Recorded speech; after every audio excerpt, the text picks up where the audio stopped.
Bonjour à tous, bienvenue sur Palon.org. Alors, j'entends des choses actuellement sur les problèmes qu'il y a avec des randonneurs.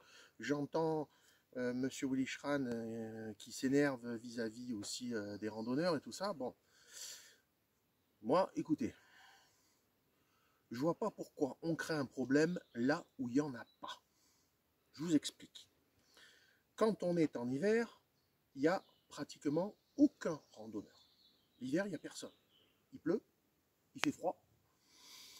Bon, voilà. En plus de ça, moi je vois sur le chemin communal qui coupe ma propriété, je suis entre les deux palombières. Bien.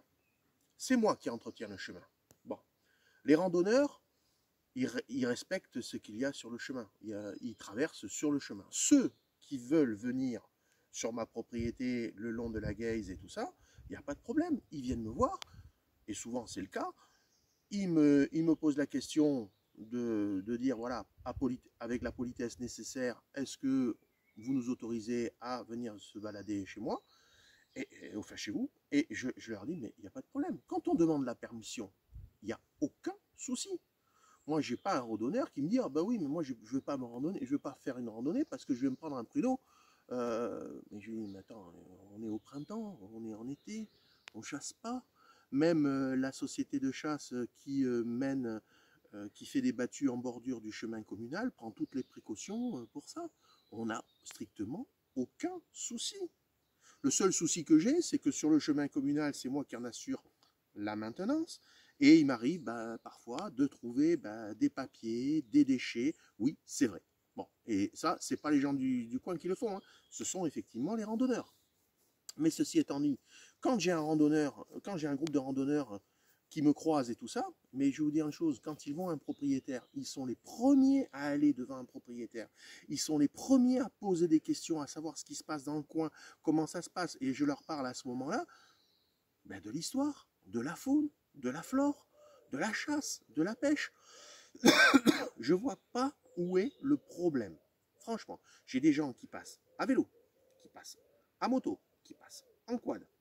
Alors, les quads et les motos, je ne vous cache pas qu'on a eu quelques soucis, parce qu'ils s'octroient des choses et détruisent le chemin. Mais bon, les gens à chevaux, aucun problème avec les gens à chevaux.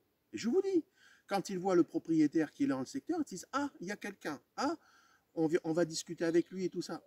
Voilà. Donc, quand j'entends l'animosité qu'il peut y avoir entre d'un côté les chasseurs et de l'autre côté les randonneurs, moi je comprends pas. Je comprends pas parce que la réalité, c'est pas ça du tout. Enfin, dans mon secteur, en tout cas, c'est pas ça du tout. Je vous dis, c'est moi qui entretiens. Les seuls trucs que je trouve, c'est les déchets. C'est vrai que les chiens, quand ils viennent avec des chiens et tout ça, ils les laissent un peu vagabonder. Ça, c'est pas bien. Mais bon, on va pas en faire tout un plat. Moi, pendant la chasse, ils sont respectueux. Il n'y a aucun souci.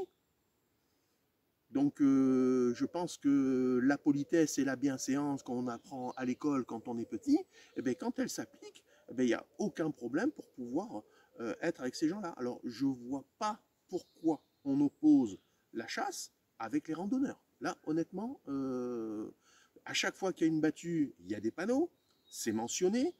Il nous est arrivé dans la société de chasse à faire une battue et à trouver des gens qui collectaient des champignons qui allaient au cep et tout ça. Bon, déjà, ils vont au cep, mais ils ne sont pas chez eux, souvent. Donc déjà, pas bon pour eux. Mais il nous est arrivé de les ramener jusqu'à leur véhicule, en toute sécurité. Je veux dire par là, pourquoi on crée des problèmes là où il n'y en a pas?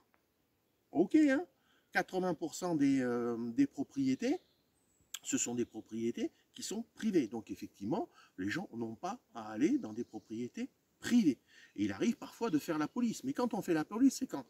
C'est surtout quand il y a, au moment des champignons. C'est surtout ça. Parce que si jamais on commence à énerver les gens et énerver les propriétaires, qu'est-ce qui va se passer? La même chose que ça. C'est-à-dire, regardez. Les clôtures.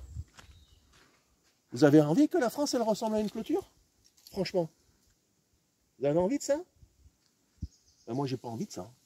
Déjà, j'ai envie que le grand gibier, circule normalement. Mais si je suis obligé un jour de mettre en place une clôture, soyons très clairs. Un, j'ai les acacias et j'ai les piquets pour le faire. Et deux, c'est parce que j'aurais été emmerdé. Voilà. Mais sinon, il n'y a pas de problème. Donc arrêtons d'opposer les randonneurs avec les chasseurs. C'est pas vrai. On crée un problème là où il n'y en a pas. Voilà. Et puis les uns ou les autres, ben, ils ont qu'à être polis les uns envers les autres, respecter les choses les uns envers les autres, et puis il ne devrait pas y avoir de problème. Il n'y a jamais eu de problème. Alors pourquoi voulez-vous qu'il y en ait maintenant? Franchement, c'est du grand n'importe quoi. Allez, à très bientôt sur palon.org.